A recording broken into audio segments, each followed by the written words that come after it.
अस्सलामुअलैकुम वरहमतुल्लाहि वबरकातुह। नाज़रीन इकराम, अगर आप चैनल पर नए हैं तो चैनल को सबसे पहले सब्सक्राइब कर लीजिए ताकि हर आने वाली वीडियो की नोटिफिकेशन सबसे पहले आप लोगों के पास पहुंच सके और आप दीनी मालूमात हासिल कर सकें। किसी इस्लामी भाई ने सवाल किया कि किसी से शिर्क या कुफ्र जो है सादिर हो जाए तो वो क्या करे, या उसका निकाह टूट जाता है या ईमान से खारिज हो जाता है, या अगर वो बैत हो यानी कि मुरीद हो तो क्या वो मुरीदी से भी खारिज हो जाता है।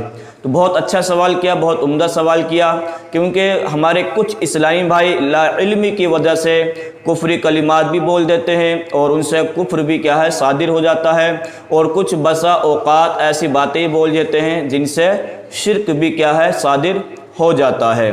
तो इसका जवाब हाजिर है, बगौर सुने और पूरा सुनने की कोशिश करें। अगर किसी इस्लामी भाई से अगर शिर्क या कुफ्र अगर सादिर हो जाता है, मिसाल के तौर पर किसी ने कुफ्र कर दिया, यानी कि कुफ्र किसे बोलते हैं, यानी कुफ्री कलिमात कह दिया, और शिर्क अगर कर दिया यानी कि अल्लाह की ज़ात में किसी को शरीक ठहराना, इसको क्या है शिर्क बोलते हैं। तो अगर किसी ने ये जुमले बोल दिए तो क्या है वो ईमान से खारिज हो जाता है। तो वो अगर ईमान से खारिज हो गया तो अब वो क्या है तजदीद ईमान करे, यानी कि दोबारा कलमा पढ़कर इस्लाम में दाखिल हो। और एक बात याद रखें, अगर बीवी वाला है, क्या अगर बीवी वाला है, अगर उससे शिर्क या कुफ्र जो है सादिर हो गया तो उसका निकाह टूट जाता है।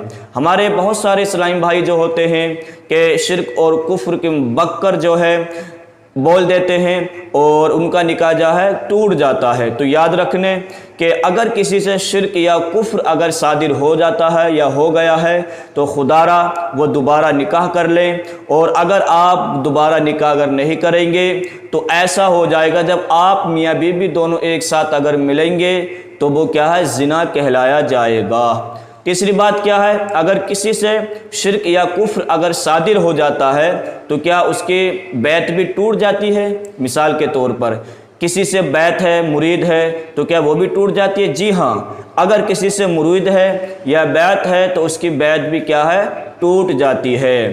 ठीक है, तो अब क्या करे वो दोबारा बैत करे। ठीक है, तो ये किसी से अगर शिर्क या कुफ्र अगर सादिर हो जाता है तो वो इस्लामी भाई ईमान से खारिज हो जाता है। और अगर शादीशुदा है यानी कि बीवी वाला है तो किसी से अगर शिर्क या कुफ्र सादिर हो जाता है तो वो क्या उसका निकाह भी टूट जाता है। और अगर बैत है किसी से यानी कि मुरीद है तो वो मुरीदी से भी खारिज हो जाता है, तो दोबारा क्या है वो बैत हासिल करेगा। तो आप लोगों से गुजारिश है कि खुदारा कोई ऐसे कुफ्री कलिमात ना बोलें कि जिससे क्या कहते हैं हमारे निकाह पर असर पड़े, हमारे ईमान पर असर पड़े, हमारी मुरीदी पर यानी कि बैत पर असर पड़े, और कोई शिर्क ऐसा जुमला ना बोलें जो रब तबारक व तआला की शान में शरीक ठहराए।